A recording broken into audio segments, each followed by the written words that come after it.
হানাফি মাযহাবের ফতোয়া হচ্ছে সূরা ফাতিহা পড়তে হবে না। আপনারা অনেকে বলবেন হুজুর মাযহাবের দরকার কি? মাযহাবের দরকার কি মানে আপনি কয়টা হাদিস মুখস্থ জানেন?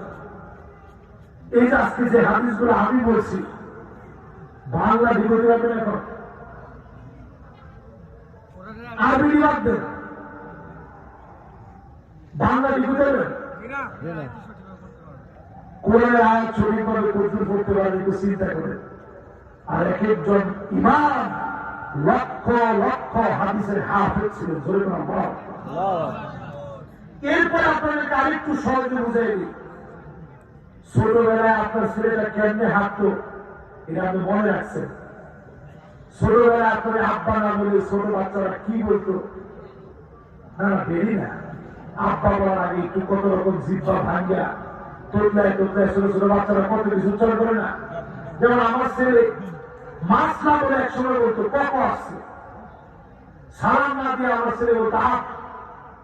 ছোটকালে 1-1.5 বছর বয়স যখন ছিল, এখনো কিন্তু আমি সব এগুলো মনে রাখছি। আমার ছেলেটা সালাম না দিয়ে আপ বলতো। নবীজি সাল্লাল্লাহু আলাইহি সাল্লামের নামাজের সব রীতিগুলা তিনি হাত নাভির নিচে বাঁধছেন তাহতা সুররা।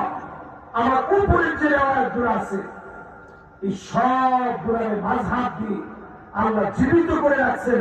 যেমনি করে আপনি আপনার ছেলেরা করে রাখছেন, মাযহাবগুলো দিয়ে নবীজির প্রত্যেকটা আমলকে জাতির সামনে আল্লাহ সাজায় রাখছেন। জোরে বলুন আল্লাহু।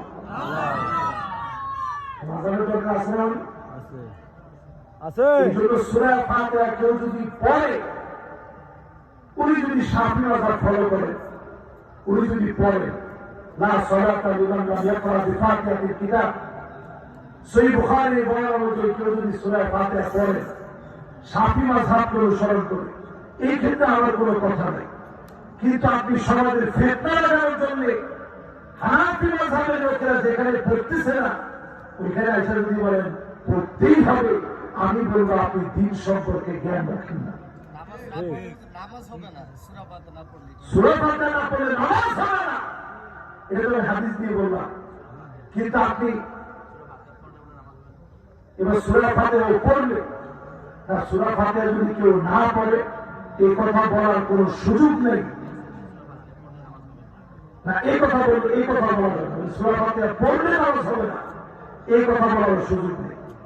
ইসলামের ভিতরে ফ্লেক্সিবিলিটি আছে, সুযোগ যেটা আল্লাহ দিয়েছে এই সুযোগটা আপনি খাটো করতে পারবেন।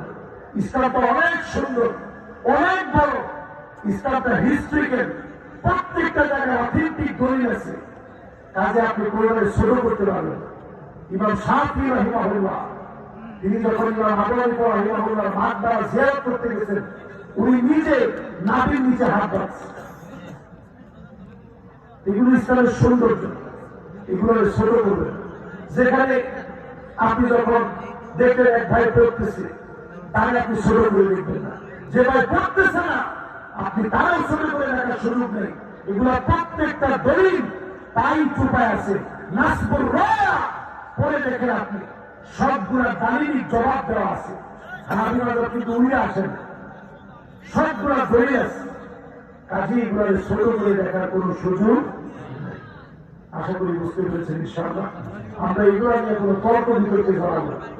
আল্লাহ আমাদেরকে বোঝার তৌফিক দান করেন। আমিন। যতগুলো কথা